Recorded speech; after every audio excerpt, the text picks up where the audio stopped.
জনকল্যাণ শিবিরে বিধবা ভাতা, বয়স্ক ভাতা এবং মানব ভাতার জন্য অ্যাপ্লাই তো করলেন। তো এখন আপনারা সেটা স্ট্যাটাস কিভাবে চেক করবেন, যে আপনি অ্যাপ্লিকেশন যেটা করেছেন সেটা অ্যাকসেপ্ট হলো না রিজেক্ট হলো, সেটার স্ট্যাটাস আপনারা কিভাবে চেক করতেন। আগে তো আপনারা চেক করতেন জয় বাংলা ওয়েবসাইটে গিয়ে চেক করতেন, কিন্তু এখন কিন্তু ওয়েবসাইট চেঞ্জ হয়ে গেছে।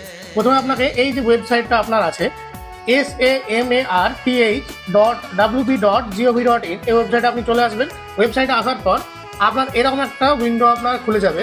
তো এরকম উইন্ডো খুলে যাবে, তারপর এখানে যখন লেখা আছে আপনার ট্র্যাক অ্যাপ্লিকেন্ট স্ট্যাটাস, এখানে আপনারা ক্লিক করবেন। এখানে ক্লিক করার সঙ্গে সঙ্গে নতুন একটা এরকম উইন্ডো আপনার খুলে যাবে।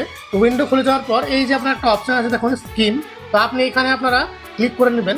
তারপর আপনি যদি ধরুন মানবিক ভাতা মানে হচ্ছে আপনার হ্যান্ডিক্যাপ ভাতা, ওল্ড এজ পেনশন মানে হচ্ছে আপনার বার্ধক্য ভাতা, উইডো পেনশন মানে হচ্ছে আপনার বিধবা ভাতা, আপনি ধরুন এখানে বিধবা ভাতার জন্য অ্যাপ্লাই করেছেন, এটাতে ক্লিক করবেন।